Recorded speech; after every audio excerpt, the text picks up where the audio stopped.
Today, the Utah Jazz are very pleased to announce the relocation of our NBA Development League affiliate to Utah, where the team will be known as the Salt Lake City Stars.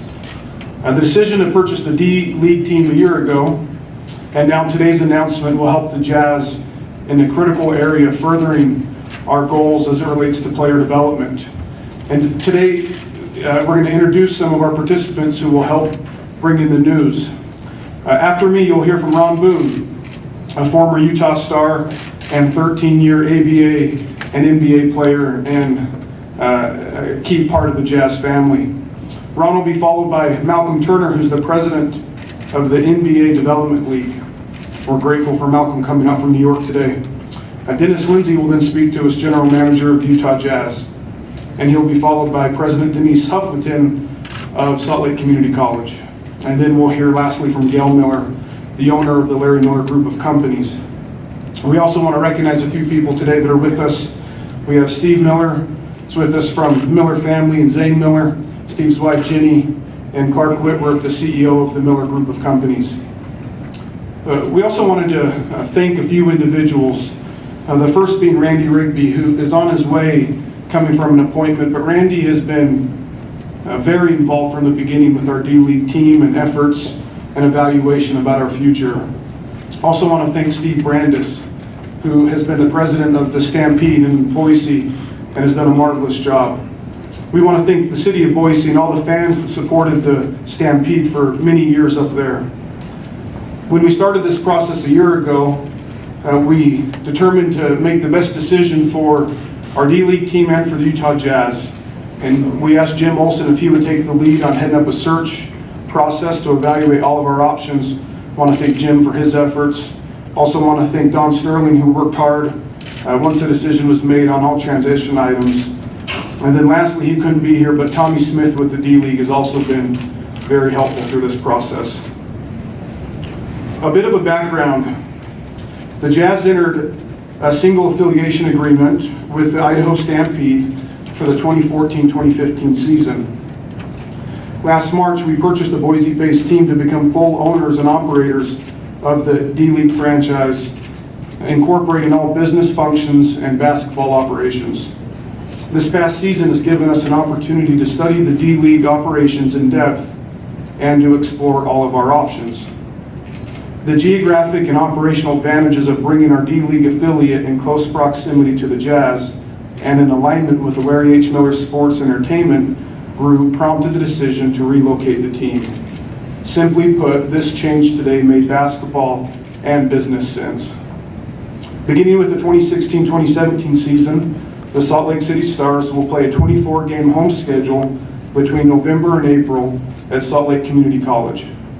The campus and facility have close ties to our organization due to a long-lasting relationship with the Miller family and the past NBA Summer League basketball event that was held there.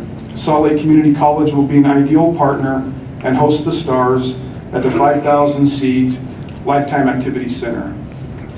Today, as we have revealed the name of the logo, there is a story behind their selection. The name is taken from the history of professional basketball in Salt Lake City and pays homage to the ABA Stars, who won an ABA championship in 1971. The logo draws upon the original Stars look and feel, as Ron can attest, with a connection to the present through our gold and navy of the Utah Jazz. On the management side, the move to Salt Lake City allows us to leverage the manpower, resources, and relationships of the overall Larry Miller Group of Companies, which has been critical to the collective success of all of our properties. Bart Sharp, who has been part of this company for 6 years, is the new general manager of the Salt Lake City Stars and will coordinate the business components of the franchise. Justin Zanuck, the assistant general manager of the Utah Jazz, will continue his oversight of basketball operations, as he did for the Idaho Stampede. On this first day of the Salt Lake City Stars, we are also excited to announce that we have secured corporate partnerships from Zions Bank, who is our partner in Boise, America First Credit Union, Mountain America Credit Union, Larry H. Miller Dealerships, and the University of Utah Healthcare. We are very grateful for the support of our champion partners and their desire to be part of this new venture. Along with sponsorships, we will be moving ahead and developing season ticket packages. Today, fans interested in purchasing Salt Lake City Stars tickets can call 801-355-DUNK to place a $50 deposit to gain season ticket priority. Season tickets start as low as $3.25 per game. Fans can also go to slcstars.com for more information. We will also be partnering with our award-winning junior jazz basketball program to develop future programs that will provide youth with the opportunity to attend Stars games in addition to attending jazz games. Additional community outreach and experiences will also be attainable for schools and local groups due to the presence of the Stars in this market. We are very excited to bring the Stars here for the Jazz and for our community here in Utah. Now, the legacy of professional basketball is perfectly epitomized by our next speaker. Ron Boone played 13 pro seasons in the ABA and the NBA and holds the record for most consecutive games played in professional basketball history at 1,041. His Twitter handle was 1041 straight. He played on the 1971 ABA champion Stars in his first season in Utah, winning Game 7 in the Salt Palace against Dan Eisel and Artis Gilmore, the Kentucky Colonels. Ron and I first started talking about the Stars in November when we were in LA getting ready to play the Clippers, and Ron brought up at the time his preference or his desire for us to be able to connect more to our history. And so at that point, I said that we were considering this, and he was very excited. Please help me in welcoming Ron Boone. Ron. Thank you. I'm glad to be here for this introduction here. As Steve mentioned, I was on that championship team in 1971. I was traded here, as a matter of fact. But, you know, that 1970-71 team came here with LA Stars. It came here with a Stars name, which is, you consider that to be Hollywood, somewhere out in California somewhere. But they came here into an area, I think, that already had a rich heritage of basketball with the 4 major colleges that are here. And don't forget Ward basketball, it's pretty popular as well. If you have never played in a Ward basketball game, boy, you got something special there. But they came here and made a huge impact on this community. They came here with guys like Zelmo Beatty, 6'9" center who had just jumped leagues from the NBA to the ABA. Who incidentally, I just found out from Jonathan Reinhardt that he was inducted into the NBA Hall of Fame here as of today, right? They came with Red Robbins, a guy out of Louisiana who is skinny as anyone I've ever seen in my life, had elbows that could cut you up, right away. A guy named Willie Wise, an unknown player out of Drake University, turned out to be one of the greatest players in ABA history. Willie Wise, I'm sure a lot of you are familiar with him. Merv Jackson, I'm sure a lot of you are familiar with him out of the University of Utah. Sharpshooter, very nice guy. Him and I competed for the same position. And they were doing very well at the beginning of the year. But it wasn't until the Stars traded for a guy named Glenn Combs, a sharpshooter out of West Virginia, 3-point shooter. And this other guy named Ron Boone that ended up making that a much better basketball team to go on and win an NBA championship. But the ABA arrived here with a 3-point shot, 25 feet away from the basket. They arrived here with a red, white, and blue basketball that many people thought should be on the nose of a seal or something like that. In arena advertising. I mean, it was just any way that they could keep the league afloat. They was all about, making it a success. So the 3-point shot that you're witnessing now started in the ABA. Supposedly 25 feet. We had some very good sharpshooters in the league at that time. And I thought that that's what really, made the league. And what I'm hoping now is that this Salt Lake Stars, and that name has a ring to it. It's kind of nice to hear that name again here in Salt Lake. But it makes the impact that the Utah Stars made at that time in the community. That championship year, that in 1971, I thought that was what helped this community and the state of Utah realize that what professional basketball was all about. They were introduced to professional basketball during that time, and being able to win it that first year, Stars Avenue over here had a song about "Here Comes the Stars." You remember that song? Anyone? I guess it's a few of us in here that old. But it was a great year that year. This Salt Lake City Stars basketball team, I think now a lot of us will get a chance to go watch them play. We'll be a little closer now to players that are brought up from the D-League. We know what they're all about when they get a chance to play at this level. Basketball is a sport, I think, that we can all relate to. It's something that we watch very, very closely. It's a sport that has captured a lot of our attention here. But I really think and hope that this team right now will make a huge impact on this community like the Utah Stars did back in the day.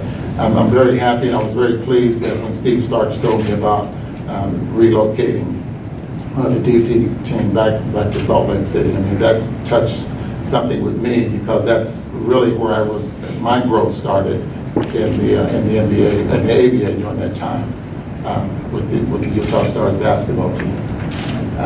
So again, thanks a lot for having me here, and I hope that all of you enjoy and going over to watch the Salt Lake City Stars. You love that logo, that uniform, it's still here as well. Thank you. Certainly want to thank Steve Starks, Dennis Lindsay, and the entire Utah Jazz family. We are thrilled to be back in Utah and are excited to welcome the Salt Lake City Stars to the NBA Development League's growing roster of teams. The Stars are one of 22 teams that are set to play for the 2016-17 season, so we are growing as a league and we are thriving. The league has expanded by 7 teams in the past 5 seasons, and so we're well on our way on the path to a 30-team league in coming years. We are on the cusp of starting our D-League playoffs, but we just completed another record-setting year for our 15th season. A record number of teams, a record number of single affiliations, a record number of NBA players being assigned to the D-League a record number of times. And today, 40% of NBA rosters feature players with D-League experience.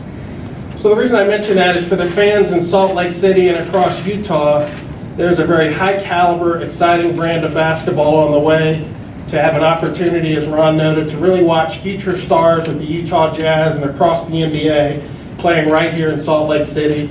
We couldn't be more excited for this announcement. We thank the Miller Sports and Entertainment Group and again the Utah Jazz family. We're looking forward and we're very excited for next year. Thank you.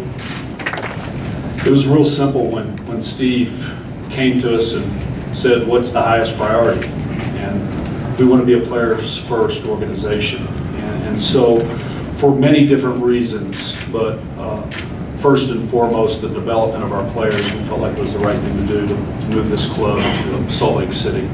It allows us to tell our story about the state of Utah and the love affair that it has with basketball. It elevates Salt Lake City Community College, who I'm sure most of you know in the room, has just won the men's national championship and the women's program that's excellent as well. So Denise, welcome. It allows us to also lift our league itself. As Malcolm mentioned, there's a ton of success stories, and you know, I personally witnessed Danny Green and what he meant to the San Antonio Spurs, and we had Chuck Hayes in Houston.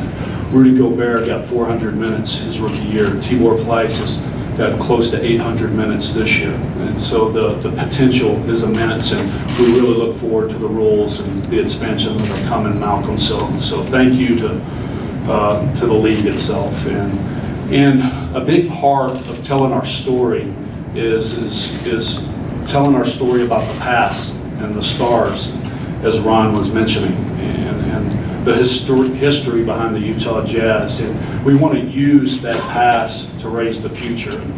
The standards here, from a leadership standpoint, a values-based leadership to the players themselves, have had such a high bar that Quinn and I have talked about this, that we can't run from those standards. We have to embrace them. So we truly want to use the past to help raise this current edition of the Utah Jazz and the Salt Lake City Stars. So there's so many things that we want to accomplish with this, but we're very humbled and thankful for the things that, the resources that we have moving forward. And so with that, I just want to welcome Denise and Salt Lake City Community College. As most everybody knows, Gail's on the board. There's a long-standing relationship with community college. I'm a big believer in community college education. I worked 2 years at Pensacola Junior College, and so I know what that meant to me in my career personally, and especially Gail. And the years passed. The first time I came here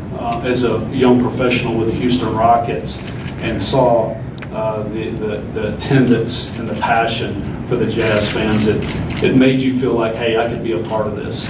And so again, welcome Denise. Good afternoon, everyone. As president of Salt Lake Community College, and it has been mentioned, the home of the 2016 NJC2A Championship men's basketball team, a great feat that I'm very proud of, it makes perfect sense for us to be the host of this exciting new team, the Salt Lake City Stars. Our athletic history, if you know Salt Lake Community College, is very strong, with 5 varsity teams who perennially compete at the national level. And we have state-of-the-art facilities which are the envy of all of our regional rivals. So the championship court awaits the team, and we're happy to welcome them to our campus. As the only comprehensive community college in the state of Utah, we're also happy to be a venue where families and communities can come together to watch up-and-coming athletes at a state-of-the-art venue and watch them play the game at the highest level. The excitement of this new team will bring hundreds of fans to one of our largest campuses in Taylorsville, Utah, and hopefully expose them to the high-quality learning and the relevant workforce training opportunities that Salt Lake Community College offers. And I'm sure the cities of Taylorsville, Murray, West Valley City, and others located just next door will also experience the high energy that this team will draw. So we couldn't be happier to be working again with the Utah Jazz organization and the Miller family, again in yet another partnership. Our Bruin Arena, as you've heard, hosted the Rocky Mountain Review for many successful years. Our 4th largest campus, our Miller campus, was built for and donated to the college by Larry and Gail Miller many years ago. And we're privileged to serve countless students who achieve their dreams through education at SLCC, who are supported by scholarships made possible through the Miller Family Foundation. I'm also extremely privileged to work alongside Gail Miller, who leads our Board of Trustees and has for years served as our chair. We are so committed to making this venue a warm, welcoming, and exciting place to watch quality basketball and to share our beautiful facility with an even wider fan base. Thank you all for extending the invitation for Salt Lake Community College to partner with this fabulous new team. Thank you.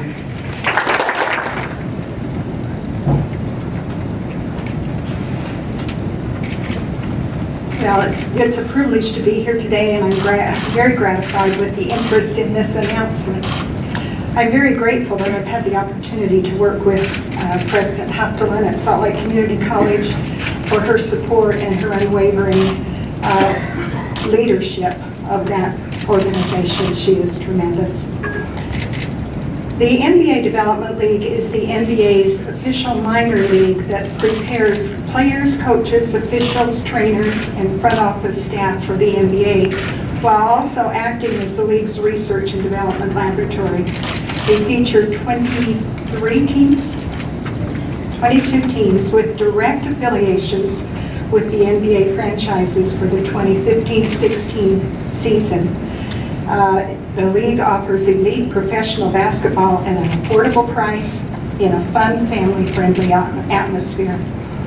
It fits right in with what we want to do. We are grateful for the opportunity to be affiliated with the D-League and to be committed to the process that it will bring and the success it will bring to the Utah Jazz.